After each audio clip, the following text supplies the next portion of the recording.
अस्सलाम वालेकुम जी। आज हम नेक्स्ट जो रिमेनिंग न्यूमेरिकल हैं वो सॉल्व करेंगे 3.10। उसकी स्टेटमेंट आप अपनी बुक पे देखिए।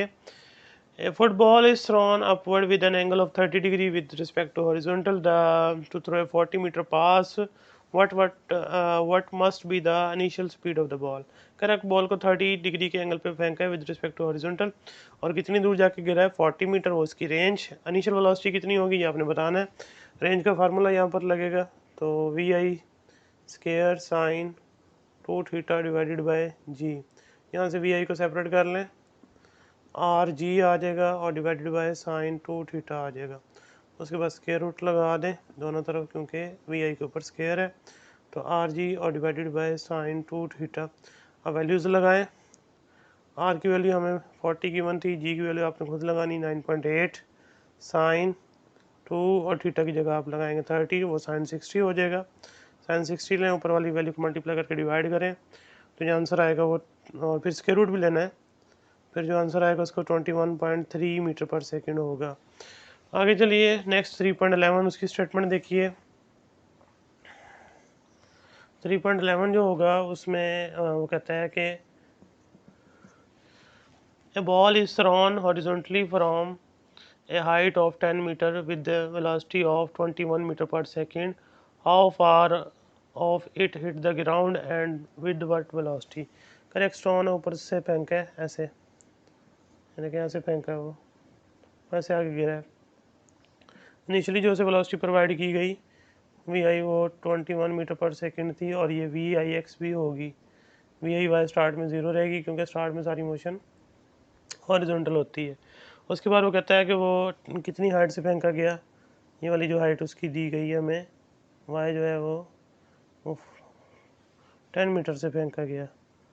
ठीक है जी। उसके बाद फिर ये बताया है कि हमने हॉरिजॉन्टल डिस्टेंस कितना होगा, ये वाला जैसे हम एक्स कह रहे हैं वो फाइंड करना है, और टाइम कितना लगेगा यहाँ तक आने में, ये चीज़ बतानी है। तो देखिए इसका सोल्यूशन। तो सबसे पहले तो सेकंड क्वेश्चन लगाएं ताकि आप you know time find out कर सकें। अब इसकी जगह देखें वाया आ जाएगा, वी आई वाया आ जाएगा, टी प्लस हाफ, और डाउनवर्ड आ रहे हैं जी पॉजिटिव रहेगा। हाइट जो 10 मीटर थी, वी आई 0, सारा आंसर ये वाला 0 प्लस हाफ, जी की जगह 9.8 और साथ में टी। टी स्क्वायर को सेपरेट कर लें, 2 मल्टीप्लाई 9.8 डिवाइड कर दें तो आंसर जो आएगा 2.04 आएगा, और इसका स्क्वायर रूट लेंगे तो आंसर आ जाएगा 1.4 सेकेंड। इतना टाइम लगेगा उसको ज़मीन पर हिट करने के लिए। फिर अब देखें हॉरिजॉन्टल डिस्टेंस जो है हमने उसका फाइंड करना है, और ये भी बताना किस वेलोसिटी से आगे वो टकराएगा। और इसके बाद फिर हॉरिजॉन्टल डिस्टेंस जो फाइंड करेंगे वो we i x into t करेंगे। वी आई एक्स हमें गिवन ऑलरेडी 21, टाइम हमने फाइंड कर लिया 1.4, इसको मल्टीप्लाई करें हॉरिजॉन्टल डिस्टेंस आ जाएगा 30 मीटर बनता है। उसके बाद फिर नेक्स्ट जो है जो चीज़ इसमें हमने फाइनल वेलोसिटी फाइंड करनी है, उसके लिए हमारे पास दोनों कंपोनेंट होने चाहिए फाइनली। तो वी एफ वाई जो होगा, क्योंकि वी एफ एक्स तो सेम रहता है, मतलब एक्स कंपोनेंट सेम रहता है, वो वही जो वी आई एक्स है वही वी एफ एक्स होगा, इसलिए वी एफ वाई आपको मालूम करना पड़ेगा। डाउनवर्ड जा रहे हैं तो जी की वैल्यू पॉजिटिव लेंगे फर्स्ट क्वेश्चन के साथ। तो V F Y is equal to v i Y start में 0, उसके बाद 9.8, और टाइम जो उसने दिया आपको अभी आपने फाइंड किया 1.4, इसको मल्टीप्लाई कर लें वी एफ वाई आ जाएगा। तो जो आंसर आता है इसका वो 13.8 मीटर पर सेकेंड आता है, यानी अप्रॉक्सीमेटली 14 मीटर पर सेकेंड आता है। आप इसको 14 लिख लें या 13.8, बात एक ही होगी। तो आगे अब जो वी आई एक्स है वो हमें पता है वो वी एफ एक्स के बराबर रहता है, वो चेंज नहीं होता, वो ऑलरेडी हमें 21 मीटर पर सेकेंड गिवन है। तो अगर हम मैग्नीट्यूड का फार्मूला लगाते हैं तो वी एफ एक्स का स्केयर और प्लस वी एफ वाई का स्केयर आएगा। तो वी एफ एक्स जो है वो ऑलरेडी हमें गिवन थी 21, और वी एफ वाई हमने फाइंड की जो कि 14, उसका स्केयर इसको सॉल्व कीजिए आप, और एट द एंड जो आंसर होगा वो 25 मीटर पर सेकेंड होगा। ठीक है जी। तो ये हो गया 3.11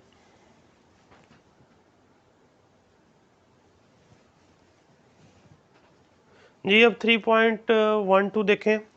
उसकी स्टेटमेंट में पहले कहता है वो a bomber drops a bomb at a height of 490 metre when its velocity along the horizontal was 300 kilometre पर सेकेंड। ये पिछले न्यूमेरिकल जैसा है, वहाँ से हमने बॉल फेंकी थी, यहाँ से हमने एक बॉम्ब ड्रॉप करवा दिया है एक बम्बर से। बम्बर मूव कर रहा था 300 किलोमीटर पर आवर पे, ज़ाहिर सी बात है जो फिर वो बॉम्ब ड्रॉप करेगा उसकी हॉरिजॉन्टल वेलोसिटी भी 300 किलोमीटर पर आवर होगी। तो उसे हमने मीटर पर सेकंड में कन्वर्ट कर लिया 83.3 मीटर पर सेकंड। और दूसरा उसकी इनिशियली जो वर्टिकल कंपोनेंट होगा वो 0, क्योंकि स्टार्ट में सारी मोशन वर्टिकल होती है जैसे प्रीवियस न्यूमेरिकल में थी। और अब हमने दो चीज़ें फाइंड करनी है, एक तो हॉरिजॉन्टल डिस्टेंस कितना होगा जहाँ से उसने उसको फेंका होगा, और दूसरा उसको टाइम कितना लगेगा ग्राउंड को स्ट्राइक करने में। तो इसमें देखें सबसे पहले तो हम सेकंड क्वेश्चन लगाएंगे और उसकी मदद से हम टाइम फाइंड कर लेंगे। तो मैं डायरेक्ट लिख रहा हूँ y is equal to v i y t plus half g t square. y की वैल्यू 90 है और वी आई वाई स्टार्ट में 0, हाफ जी 9.8 और साथ में टी को सेपरेट कर लें, 2 मल्टीप्लाई हो जाएगा 90 से 9.8 डिवाइड कर दें तो जो आंसर आएगा वो हो जाएगा जी 100 टोटल। और उसके बाद आप इसका स्क्वायर रूट लीजिए तो 10 सेकेंड आ जाएगा। और उसके बाद हॉरिजॉन्टल डिस्टेंस फाइंड करना है तो simply v i x t लगा दें। वी आई एक्स जो है वो 83.3 है हमारे पास जो गिवन है, और टाइम जो है 10 सेकेंड निकाल लिया तो 833 मीटर वो अपनी प्रोजेक्शन के पॉइंट से जो है ना वो हॉरिजॉन्टल डिस्टेंस कवर करेगा। अब आगे देखिए 3.13 उसका जो स्टेटमेंट है, पहले find the angle of projection of projectile for which it's maximum height and horizontal range are equal. देखिए वो कहता है ऐसा एंगल फाइंड करें जिसपे मैक्सिमम हाइट और रेंज क्या रहे, इक्वल रहें। तो 3.13 इस पे आपने सिंपली थीटा फाइंड करना है। तो सॉल्यूशन में क्या आएगा आपका हॉरिजॉन्टल का formula, horizontal height, horizontal range और वर्टिकल हाइट। तो जो हाइट होगी उसका फार्मूला बराबर होना चाहिए रेंज के फार्मूले के। तो ये जो कंडीशन हमें गिवन है तो ये है जी वी आई square sine square theta over 2g, और इधर जो है जी वो we I square sine 2 theta over G. यहाँ से देखें वी आई स्केयर से कैंसिल हो जाएगा और जी से कैंसिल हो जाएगा। साइन स्केयर है उसको एज इट लिख दें, साइन स्केयर थीटा ओवर 2, इधर जो है ना साइन 2 थीटा है तो वो 2 साइन थीटा और कॉस थीटा के बराबर होता है। यहाँ से देखें एक साइन की पावर कैंसिल हो जाएगी, 2 इधर मल्टीप्लाई कर दें 4 हो जाएगा, 2 से मल्टीप्लाई हो गया, और इधर साइन थीटा और इधर ये कॉस थीटा इधर डिवाइड कर दें तो ये 4 आ जाएगा। ये टेन थीटा हो जाएगा। टेन थीटा, अब थीटा निकालना है, टेन इधर आके इन्वर्स होगा, टेन इन्वर्स 4 आप फाइंड करें तो आंसर आ जाएगा 76 डिग्री। तो 76 वो एंगल है जिस पर आप एक प्रोजेक्टाइल को जब आप लॉन्च करेंगे तो डेफिनेटली जो उसका हॉरिजॉन्टल रेंज इस तरह, हॉरिजॉन्टल जो रेंज ये वाला होगा और जो वर्टिकल हाइट होगी ये आपस में क्या होंगी, बराबर होंगी, और एंगल क्या होना चाहिए, वो 76 होना चाहिए। ये MCQs भी आता है पेपर में तो ये आपने याद रखना है 76 एंगल है इसका। ये अब 3.14 जो है वो भी प्रूफ है, उसकी स्टेटमेंट देखें पहले। Prove that for angles of projection which exceed और fall short of 45 by equal amount the range are equal. कह रहा है 45 से जितना एंगल कम करें उतना अगर बढ़ाएं उन दोनों पे जो हॉरिजॉन्टल रेंज है वो इक्वल है, तो ये प्रूव करना है। तो 45 मैक्सिमम पर उसके लिए हॉरिजॉन्टल रेंज के लिए होता है। तो गिवन कंडीशन के मुताबिक अगर एंगल को बढ़ाते हैं, कितना बढ़ाना होगा तक, इक्वल अमाउंट से बढ़ाना है दोनों में, यानी बढ़ाना भी और कम भी करना है इक्वल अमाउंट से। तो जो एंगल हम बढ़ा रहे हैं या कम कर रहे हैं उसकी कोई वैल्यू नहीं रख रहे, हम फाई से डिनोट कर देते हैं। सपोज कर लेते हैं कि फाई एंगल होगा जिसे हम 45 में ऐड करेंगे और फिर 45 में से माइनस करेंगे, तो इन दोनों एंगल पे थीटा 1 थीटा 2 के ऊपर रेंज जो है ना वो सेम आएगी।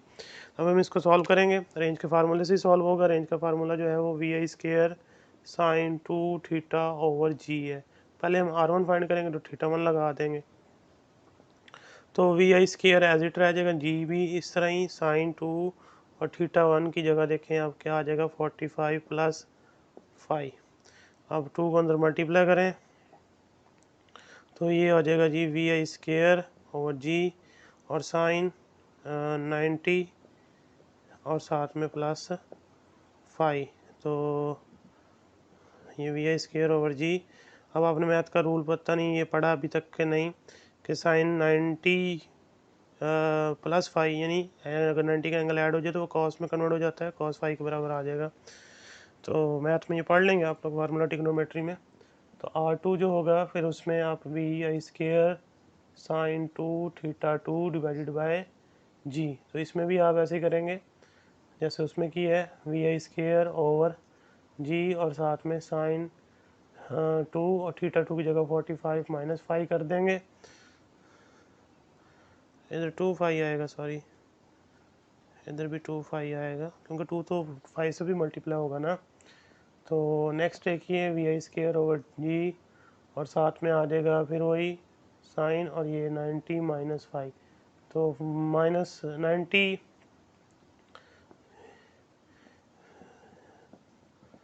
और साइन 90 माइनस 5 जो है वो भी दोबारा किसके बराबर होगा, 2 फाई के। तो इस तरह जो R1 बराबर है R2 के, ये प्रूफ हो गया जी। अच्छा आगे चलिए, अब लास्ट जो न्यूमेरिकल है 3.15 और उसमें जो स्टेटमेंट है वो देखिए।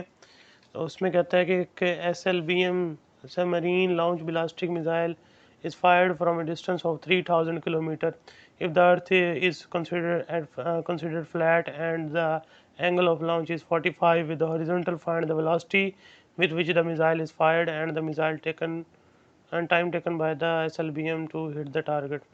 कह रहा है कि एक सबमरीन से ब्लास्टिक मिसाइल लॉन्च किया गया, 3000 किलोमीटर उसकी रेंज बताई गई, उसको 45 के एंगल पे हमने लॉन्च किया और इनिशियली उसको वेलोसिटी कितनी दी गई होगी ये बताना है और साथ में टाइम कितना लगेगा टारगेट हिट करने में ये भी बताना है।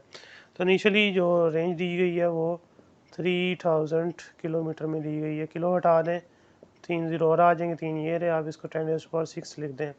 उसके बाद थीटा जो गिवन है वो 45 के साथ गिवन है और जो वी आई हमने फाइंड करनी है और साथ में टाइम फाइंड करना है, ये दो चीज़ें हमने यहाँ पर फाइंड आउट करनी है। तो देखें अब सबसे पहले तो रेंज का फार्मूला लगाएंगे ताकि वी आई फाइंड आउट हो सके। तो we I square sine 2 theta और जी, अब वी आई सेपरेट कर लें। तो वी आई सेपरेट करेंगे तो R G over sine 2 theta आ जाएगा और साथ स्क्वायर रूट भी ले लें, वी आई और साथ अंडर रूट, आर की वैल्यू हुई 3 × 10⁻6 और साथ में 9.8 और फिर डिवाइडेड बाय साइन 2 और थीटा की जगह आप लिख देंगे 45, साइन 90 हो जाएगा 1, ऊपर से मल्टीप्लाई करें स्क्वायर रूट लें उसका, तो जो आंसर आएगा वो 5.42 इंटू 10⁻³ मीटर पर सेकेंड आ जाएगा।